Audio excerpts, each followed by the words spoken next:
中原普渡最怕的不是贡品买少了，而是你连拜拜的先后顺序都搞错了。很多人花大钱流大汗摆出满桌贡品，结果不但没求到心安，家里反而越办越乱。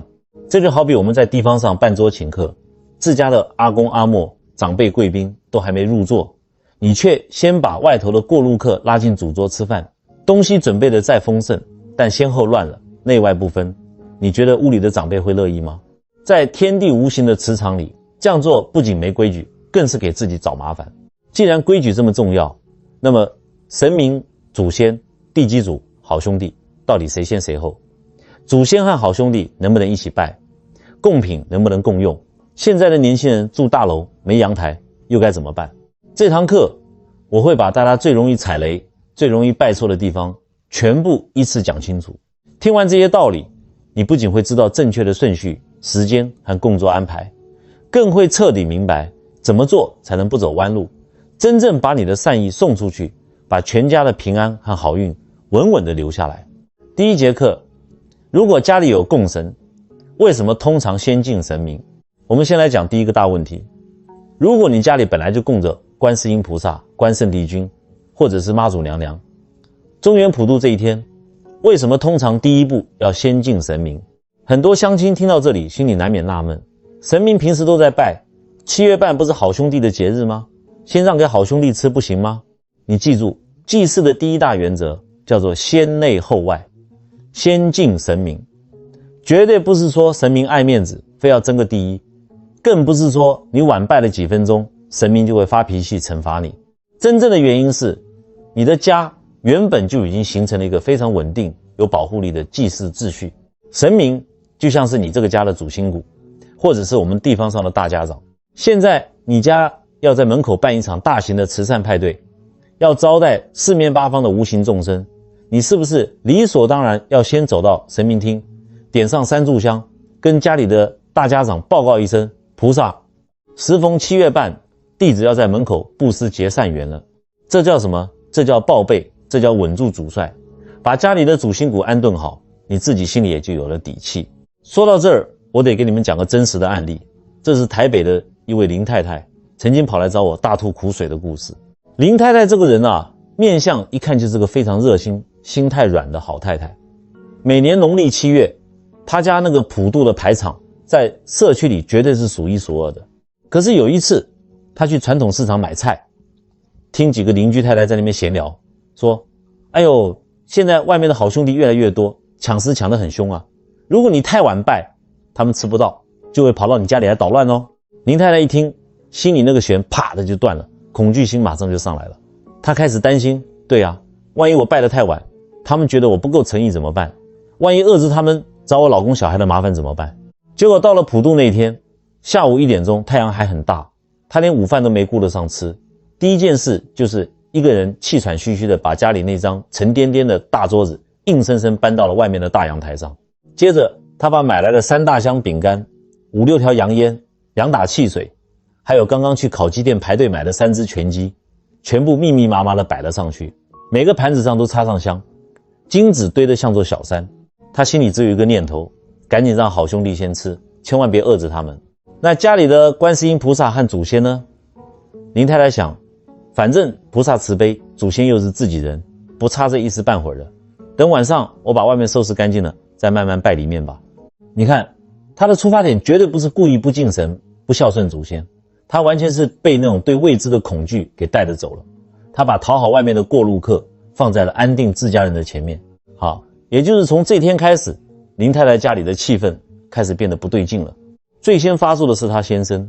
他先生在内湖科技园区上班，本来赶项目压力就大，那几天回家，一进门鞋子一踢，公事包往沙发上一砸，看到林太太少炒了一个菜，或者看到地上有几根头发没扫干净，火气噌的就上来了，扯着嗓子就开骂：你在家一整天到底在干什么？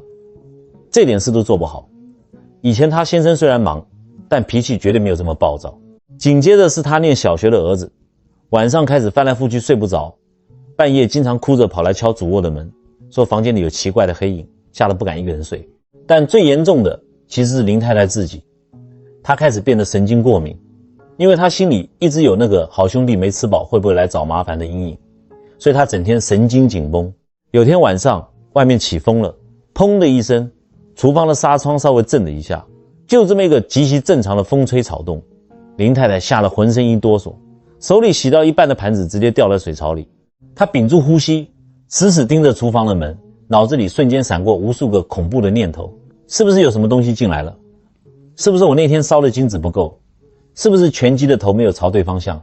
她甚至半夜会偷偷爬起来，拿着手电筒在家里到处照，连衣柜都要打开看一眼。你想想看，一个女主人，家里的核心，整天活在这种疑神疑鬼、草木皆兵的状态里，这个家的风水能好吗？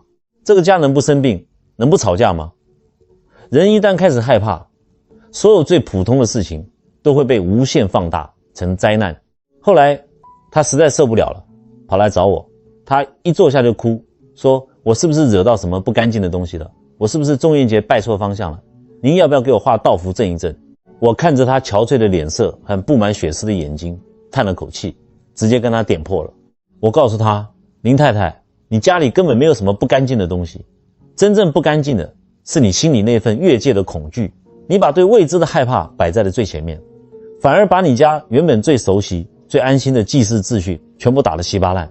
我跟他说，神明和祖先没有怪你，好兄弟也没有缠着你，是你自己乱了阵脚。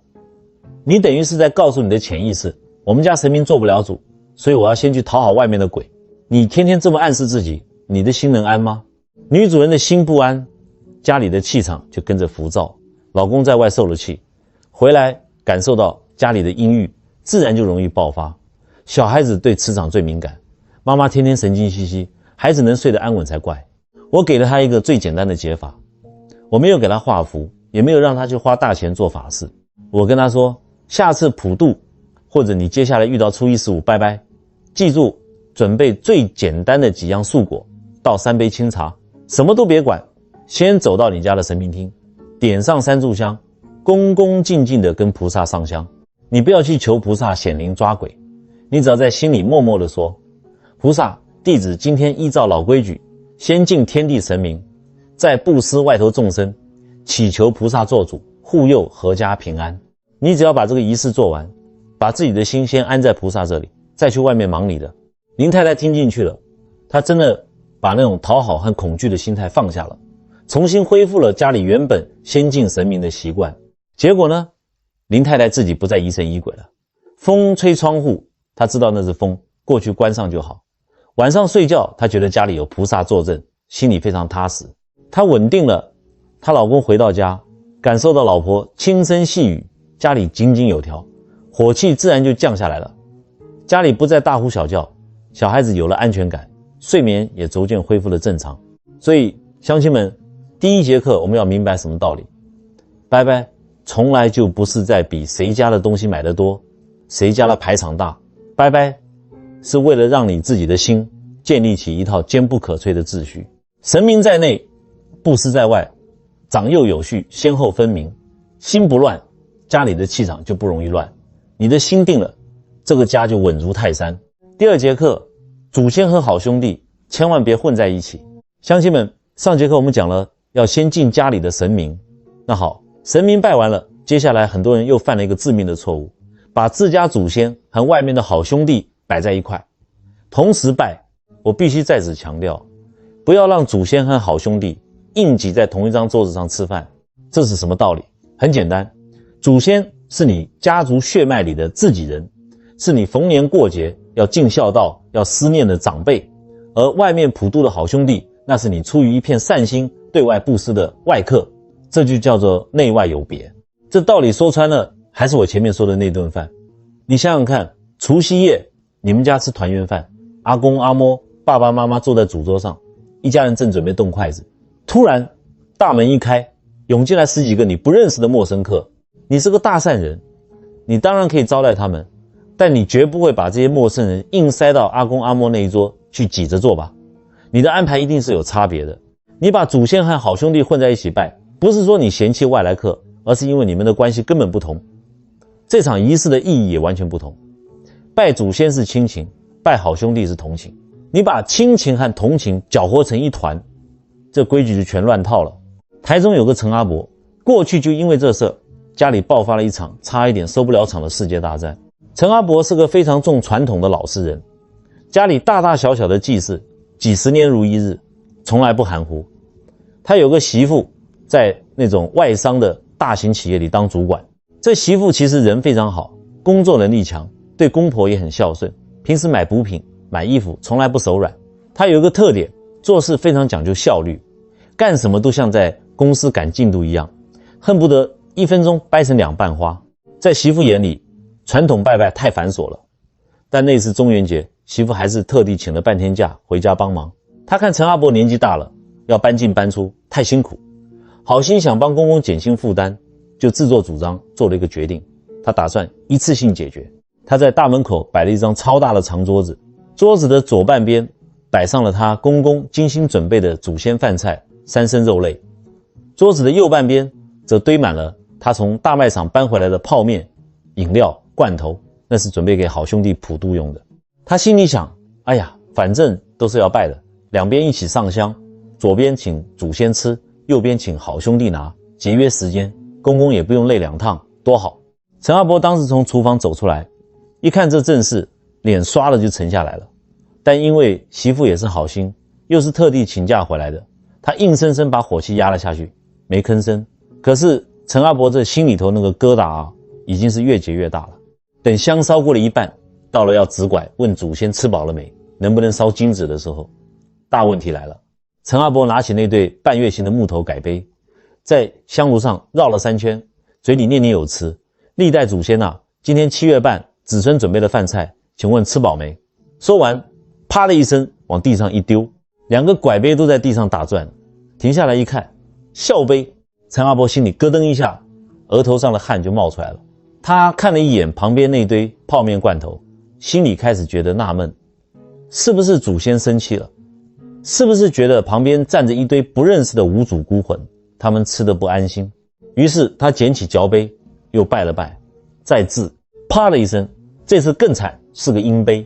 这下陈阿伯彻底慌了，他拿着搅杯的手都在抖，心里那个恐惧和内疚被无限放大。他觉得这是祖先在怪罪他不懂规矩，让老祖宗受了委屈。可这个时候，那个讲求效率的媳妇呢，她正站在一旁，时不时地抬起手腕看手表，心里惦记着下午3点公司还有一个岳阳的电话会议要开。她看公公在那丢了半天还不烧金子，忍不住催了一句：爸，还没好吗？香都快烧完了，差不多可以了吧？我下午还有个重要的会呢。就这一句话，就像个火星子一样，直接把陈阿伯心里那个炸药桶给点着了。陈阿伯把改杯往桌上重重一拍，指着媳妇的鼻子就骂：开会开会，你眼里只有你的工作，你看看你搞了什么名堂，左边拜祖先，右边拜好兄弟，你让我们家老祖宗跟外面的孤魂野鬼抢饭吃吗？你懂不懂规矩？难怪祖先不高兴，连个圣杯都不给。你要是嫌烦，以后这个家你别拜了。媳妇当场就被骂懵了，眼眶一红，眼泪就在打转。她觉得委屈到了极点自己好心好意请假回来帮忙，花钱买了一堆东西，想着帮老人家省点力气，结果好心被当成了驴肝肺，还被扣上了一顶不孝敬祖先的大帽子。媳妇脾气也上来了，回了一句：爸，我是看你太累才弄在一起的，既然你觉得我都没诚意，那我不管了。说完拎起包直接回了房间，砰的一声把门锁上。一场好好的中元普渡搞得全家陷入了冰点冷战。陈阿伯气得饭吃不下，媳妇躲在房间里哭，儿子夹在中间两头受气。后来这家人辗转找到了我，陈阿伯一进门就叹气，是不是我们家风水出了问题？祖先是不是怪罪我们了？怎么拜个拜，全家像仇人一样？我看着他们摇了摇头，我点破了他们的迷局。你们家祖先没有怪罪谁，好兄弟也没惹你们。真正的问题在哪里？真正的问题是一个太怕犯错，一个太讲效率。我跟媳妇说，你公公重传统，传统祭祀讲究的是仪式感和尊重，你用拼业绩的心态来对付老祖宗，这就好比你给父母包个大红包，却是用扔的丢在桌上，父母能高兴吗？你把祖客混在一起，老人家心里觉得对不起祖宗，他能不焦虑吗？接着我又转头跟陈阿伯说，阿伯，你也别怪媳妇，这没有几个圣杯，不是祖先要惩罚你们，是你自己心里有疙瘩，手上的力道，心情的浮躁，早就全乱了。你们两边都没有真正理解对方的心意。想要化解这个冲突，做法非常简单，别去搞什么复杂的法事，把时间和空间错开就好。我教他们以后每年的中元普渡，可以习惯接近中午在屋内祭祖，下午再到屋外或社区统一空间进行普渡。只要把室内和室外主客区分开，这规矩就立住了。陈阿伯一家照着做了，隔年安安心心拜祖先，媳妇也不催了，高高兴兴去门外拜普渡，公公也不抱怨了，家里那股子怨气自然就散得干干净净。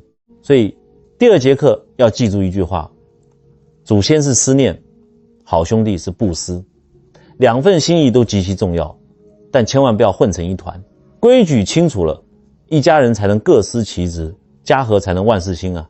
第3节课，地基主到底什么时候拜？好，我们气稍微喘匀一点，紧接着来讲第3节课。很多乡亲在门口忙活了一大顿，满头大汗的把外面收拾完，结果突然一拍脑门，哎呦喂，忘了拜地基主了。这地基主到底是个什么神明？为什么中元普渡这么忙了还不能忘了他？在台湾民间的理解里头，地基主就像是你这个屋子这块土地的守护神，也叫地灵公。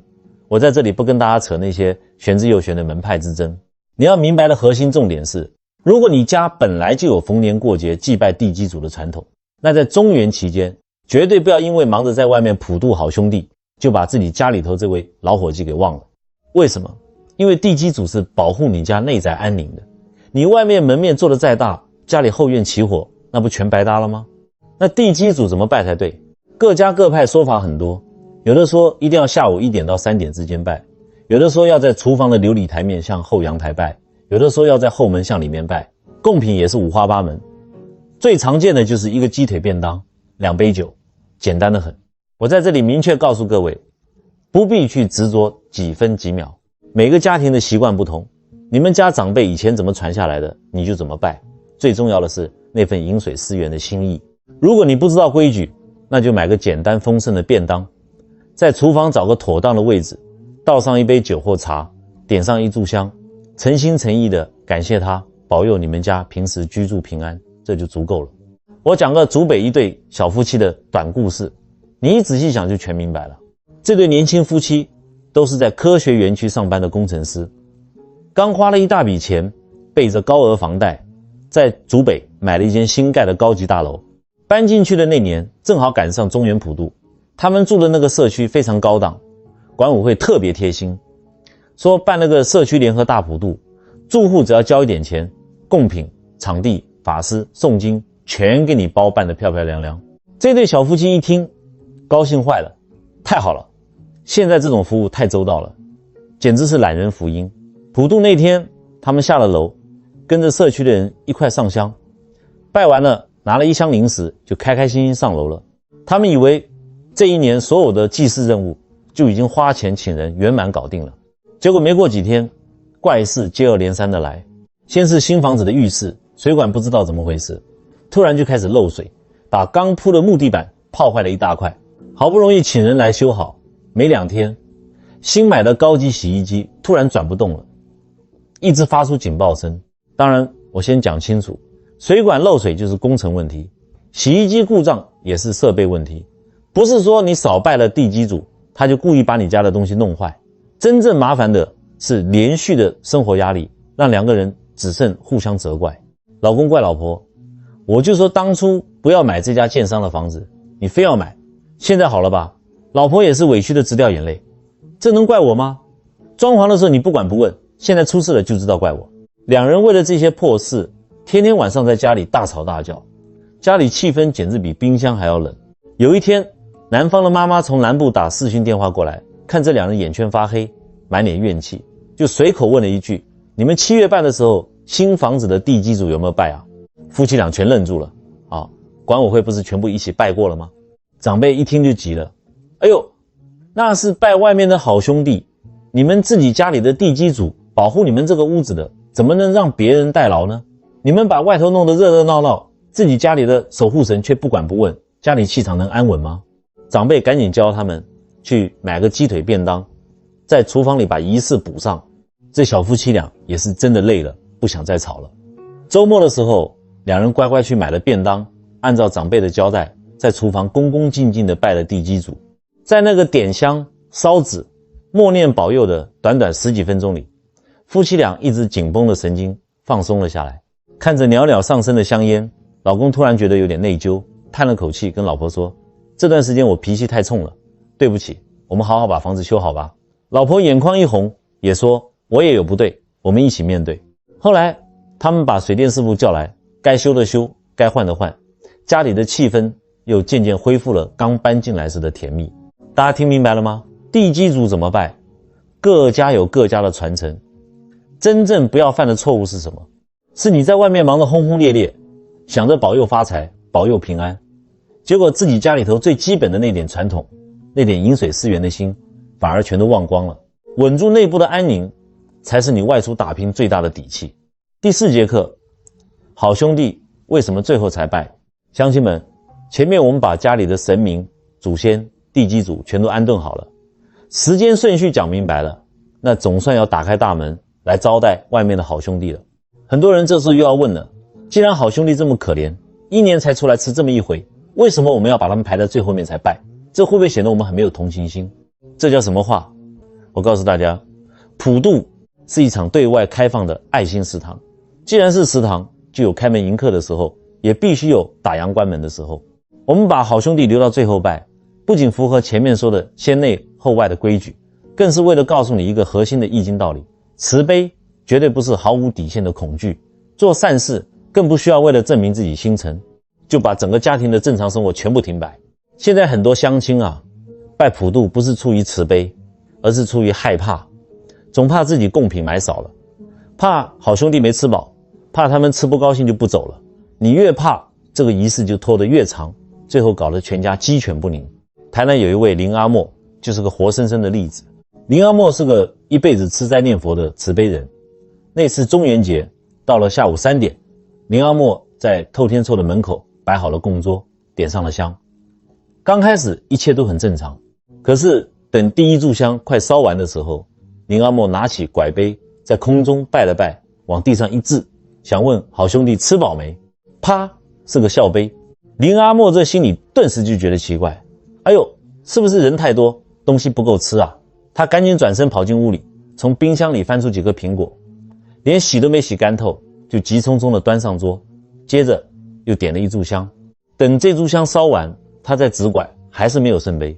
这下林阿莫彻底慌了，他满脑子都是那些乡野传说，觉得门外肯定挤满了饿死鬼，正在因为吃不饱而生气。他赶紧又去路口的超商扛了2大箱泡面回来，加上去，再点第3炷香。就这样，从下午3点一直拜到了晚上快7点，天都全黑了，路灯都亮了。阿莫还在那1炷香接1炷香的点。这时候阿莫在念幼稚园的孙子早就饿得肚子咕咕叫了，抱着阿莫的大腿哭着要吃饭。刚好阿莫的儿子和媳妇下班回到家，累了一整天，本想吃口热饭，结果一看厨房里冷锅冷灶的，门外的贡品堆得像座小山，老妈还跪在地上致歉。儿子呢，火气噌的一下就冒了头顶了，一把拉起林阿莫，大声吼道：妈，你到底在干什么啦？天都黑了你还在拜，你要让全家人跟着外面的无形众生一起饿死是不是？林阿莫本来心里就恐慌，被儿子这么一吼，眼泪哗啦啦就掉下来了，指着儿子骂：你这个不孝子，你讲话这么大声，得罪了好兄弟，到时候倒霉的是你啊，我这还不是为了保佑这个家。媳妇在旁边赶紧抱起哭闹的孩子，看着满地乱飞的香灰，也忍不住抱怨：妈，你拜拜也不能连饭都不做啊，孩子都饿到胃痛了。一家人就在大门口当着满桌子贡品的面吵得不可开交。后来这事传到我这里，我直接把林阿莫叫来，毫不留情地点破了他。我跟他说：阿莫，你不是不够慈悲，你是太害怕自己做得不够。我告诉他，普渡就像招待外来的客人，客人来了，我们诚心招待，仪式完成，也就圆满结束。你一直加东西，一直确认，真正被拖垮的不仅是家里的阳气，是你自己的情绪和全家人的生活。后来阿莫听了我的话，按照家中习惯完成祭拜，到了适当时间就收工结束仪式，不必因为没有得到自己想要的拐项就无限延长。结果呢，好兄弟没有来找他麻烦，反而是孙子不再挨饿，儿子不再发火，全家人高高兴兴地吃了一顿丰盛的晚餐。所以这第4节课大家一定要记住，普渡是善意，不是恐惧，心意到了就要懂得收。你把门外的事办妥了，就该关起门来过好自己的日子。活人的生活永远比无形众生的排场更重要。第5节课4种祭拜，供桌朝向一样吗？好，理清了顺序和时间，我们再来解决一个很多人都在头痛的技术问题：方位。中元节这天，家里的神明、祖先、地基主加上外面的好兄弟，这4种祭拜供桌的朝向能一样吗？我告诉各位，这就叫外行看热闹，内行看门道。刚刚我们反复强调内外有别，所以在方位上自然也是完全不同的。家里的神明和祖先属于内部祭祀，供桌当然是摆在屋里面，神明厅或者客厅面向神龛或者祖先牌位，而地基主通常是在厨房面向屋内或者面向后阳台拜，这是守着你的大后方。唯独这普渡好兄弟属于外部布施，许多家庭会选择在门外、骑楼或社区统一空间进行普渡，而且供桌要向外，人站在桌子后面向外拜，意思是东西在门外，请你们在门外享用，不用进我家的门。规矩就是这么个规矩，听起来很严密，对吧？但是我在这里要敲醒你们，所有老祖宗定下来的规矩都是为了帮助人生活得更好，而不是为了让人互相折磨、互相攻击的。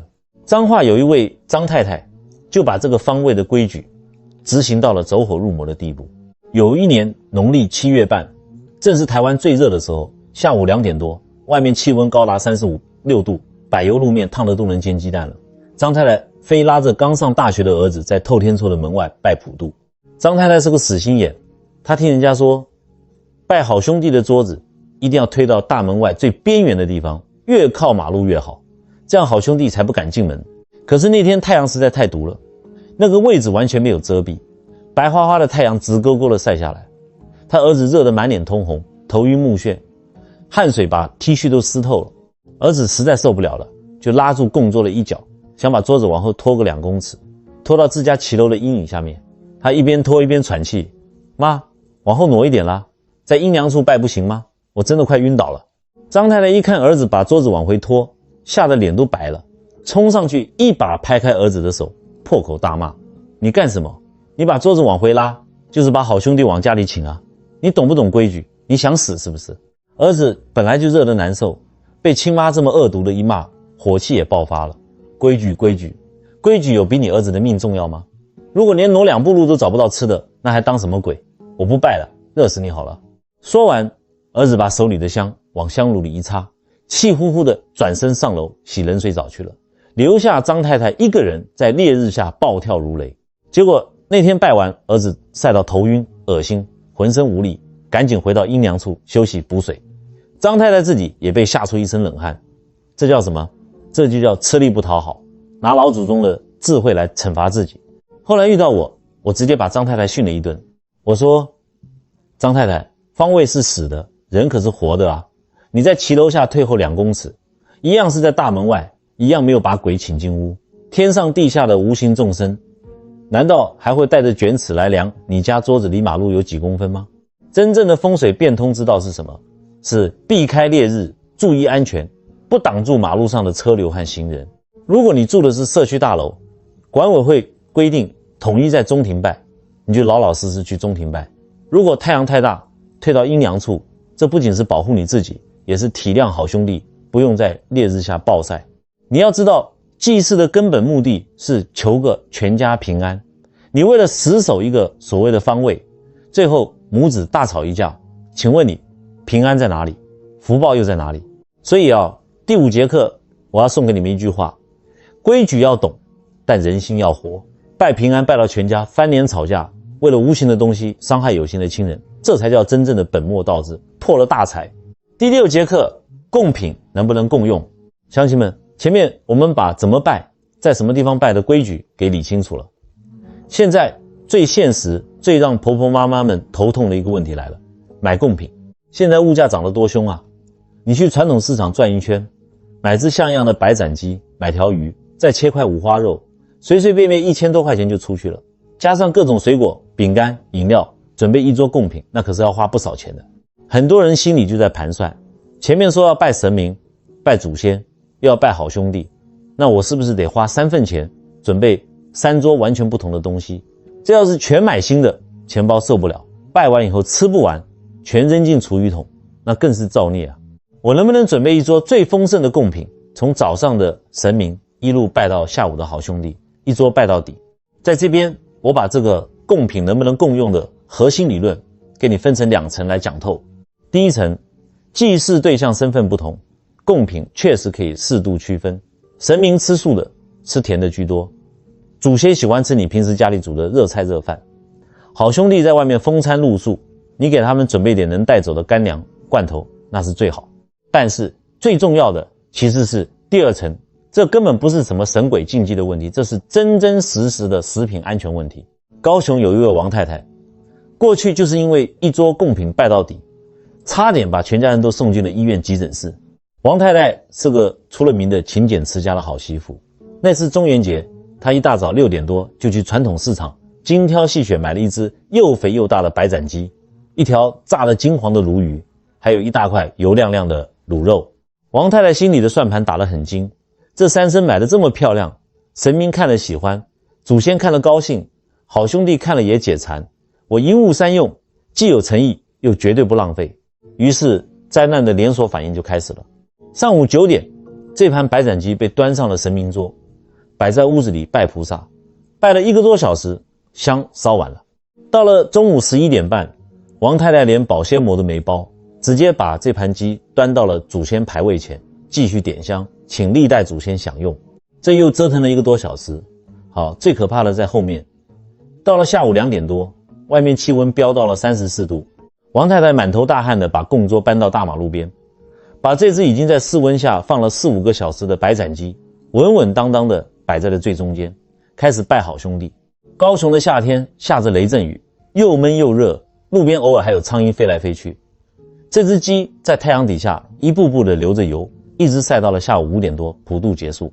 晚上，王太太把贡品收回厨房，她看着那只白斩鸡，心里还挺得意，这可是被神明、祖先和好兄弟3重加持过的平安鸡啊，吃了绝对保平安。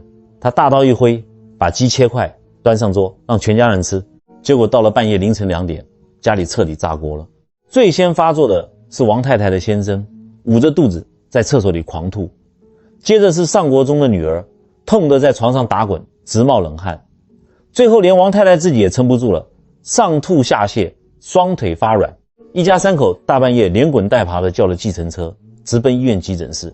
第2天，左邻右舍的婆婆妈妈们就开始在巷口嚼舌根了。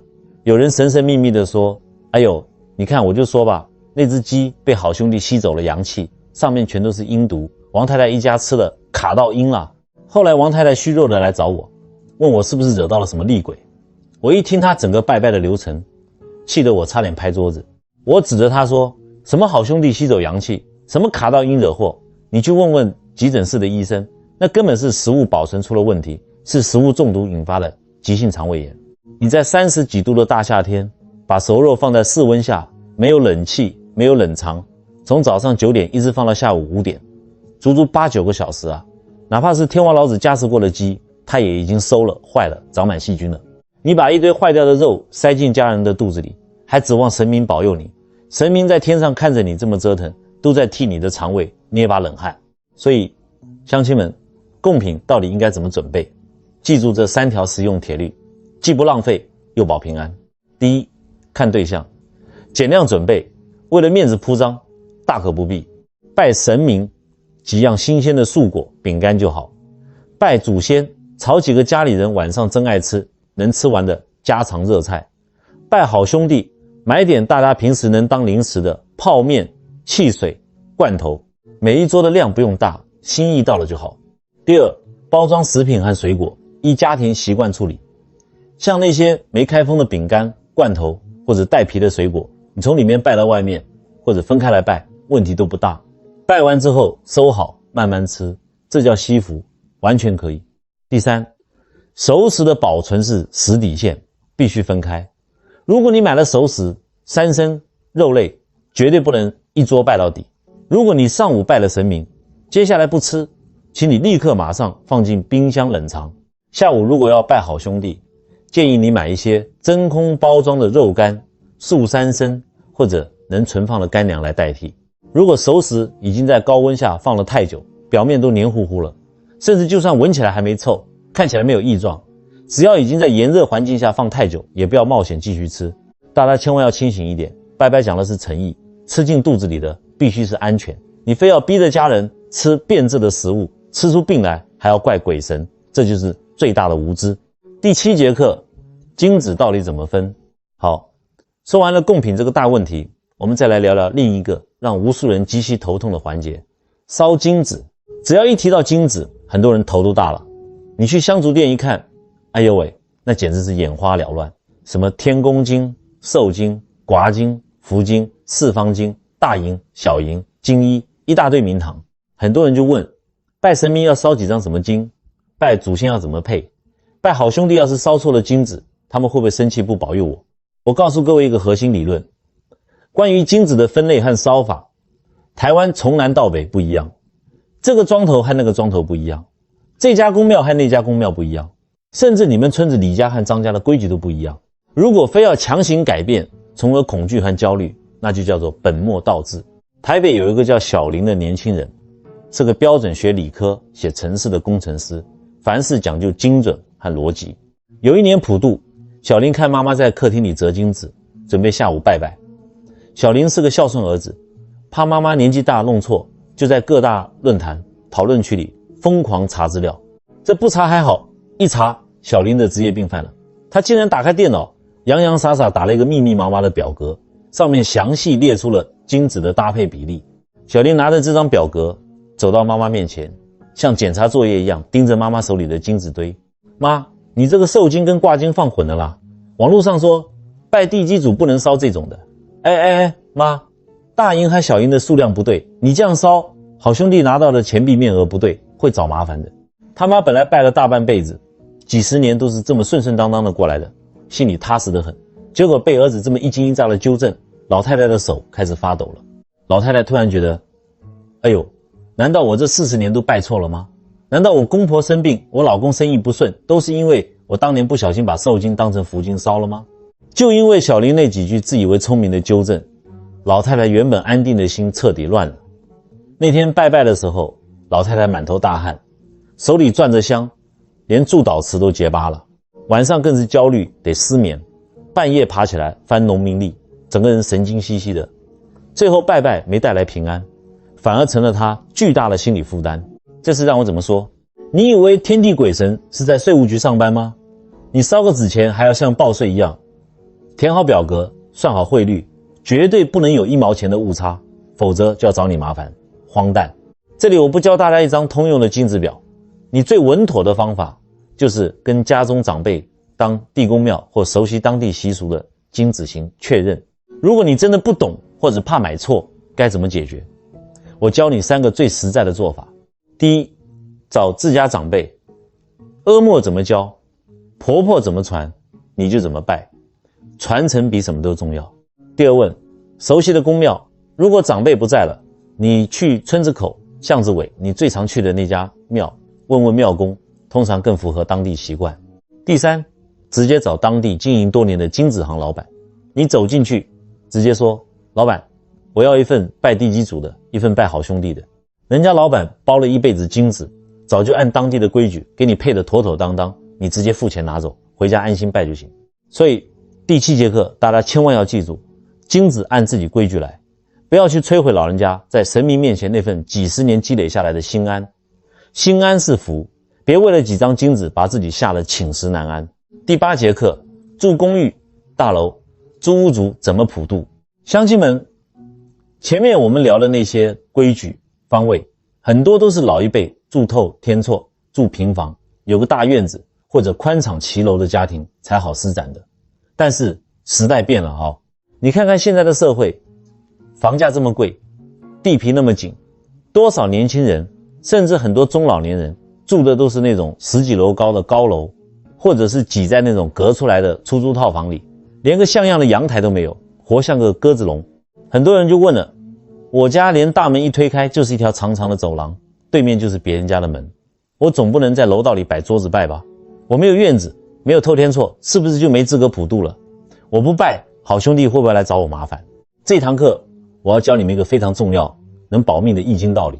天道是变通的，时代变了，居住环境变了，祭祀的方法自然需要变通，安全永远比形式更重要。老祖宗定规矩是为了让你家宅平安，绝对不是让你死守着规矩，最后把自己的家给烧了。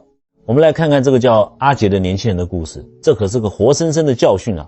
阿杰25岁，从南部北上工作的年轻人，他租了一个只有5坪大的小套房，每个月薪水付完房租也剩不了多少。那房子非常小，唯一的对外窗户是一个被铁窗封得死死的小阳台，上面还挂满了没干的内衣裤。那年中元节前夕，阿杰南部的老妈打电话来，千叮咛万嘱咐：阿杰啊，7月半到了，你一个人在外面租房子住，一定要记得拜拜普渡啊，买点东西，烧点金子给外面的好兄弟，求人家保佑你出入平安，工作顺利啊，千万不能省这个钱和时间啊。阿杰是个非常孝顺的孩子，他想老妈说的对，出门在外求个心安。到了普渡那天下午，阿杰特地请了假，去超市买了几碗泡面，2瓶汽水。因为楼下是车水马龙的大马路，根本没有地方摆桌子，加上他脸皮薄，不好意思一个人在大街上拜，他就在自己那5坪大的小套房里，把书桌拉到那个封闭的小阳台门边，朝着铁窗外面拜了起来。拜完之后，到了要烧金纸的环节，阿杰在五金行买了一个小小的那种红色铁桶，就蹲在那个完全不通风、堆满杂物的小阳台上，点火开始烧。一开始火很小，可是金纸一丢下去，火势一旺，那股浓烟瞬间就窜出来了。乡亲们啊，你们要知道，老式的透天厝烧纸，那烟是往天上飘的。阿杰那是个封闭阳台啊，那股浓烟散不出去，加上夏天吹的是南风，轰的一下全倒灌进阿杰的房间里了。不到3分钟，整个5坪大的房间里白茫茫一片，呛得阿杰眼泪狂飙，连连咳嗽。他想扑灭，可是铁桶已经烫得根本碰不得。紧接着浓烟倒灌，房间天花板上的烟雾侦测器发出了震耳欲聋的警报声。这警报声一响，整个楼层的邻居全吓坏了。大家一开门就闻到一股浓烈的烧焦味，还有烟从阿杰的门缝里一直往外冒。邻居赶紧报警。没过多久，消防人员到场确认，虽然没有酿成大灾，但这下可好，房东非常不满，后续还需要处理清洁及租屋关系。阿杰坐在熏黑的房间里，委屈的直哭。他本来是听妈妈的话，想求个平安，结果最后呢，平安没求到，反而制造了一大堆麻烦。后来阿杰的妈妈跑来问我，我儿子这么虔诚，怎么好兄弟不保佑他，反而让他这么倒霉啊？我听完毫不留情地反问他，你儿子那是虔诚吗？你儿子那是没有长眼睛，不看环境，神仙要是保佑他在密闭空间里烧火不冒烟，那才叫见鬼了。我告诉大家，住高楼、住公寓、在外面租房子的人，如果你环境不允许，千万不要硬扛。现代社会，老天爷早就给你准备了3个变通的方法。第一，跟着社区联合普渡。现在很多大楼管委会、里长办公室都会在农历7月办联合普渡，你只要交个几百块钱，买一份贡品，跟着大家在大中庭、大广场一起拜，人多气场旺，安全又方便，神明鬼神看的是大局，绝对不会嫌弃你。第二，合法集中处理金纸。很多年轻人不知道，许多县市有纸钱集中处理或相关配套，实际收运方式可以查询所在地环保单位，这不仅对空气好，也不给邻居添麻烦。最重要的是，你的心意通过祝祷一样能传达到天地之间。第三，找个社区附近空旷安全的位置。不过如果环境实在还是不允许，甚至连下楼的时间都没有，就量力而为。你在家里靠着窗户摆一杯水，放一个苹果，双手合十，心里默念十方兄弟今日中元，条件有限，以水代酒，祈求大家各自安好。不烧纸，不点香，并不等于没有诚意。诚意是你在心里对天地鬼神存着一份敬畏和善意，而不是你非要弄出满屋子的烟雾来证明自己拜过了。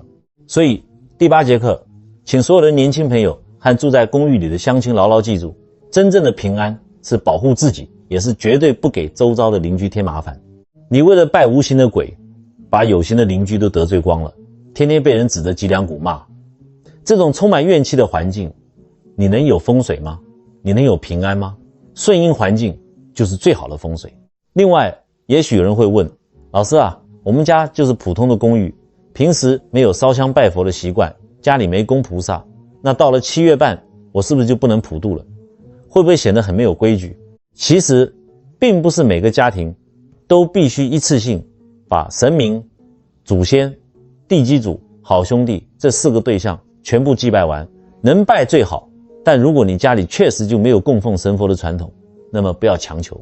因为中元节真正的核心主题从来就不是拿来吓唬人的，它是老祖宗留给我们的一堂最深刻的生命教育课，是一帖安定人心的良药。它是在提醒我们什么？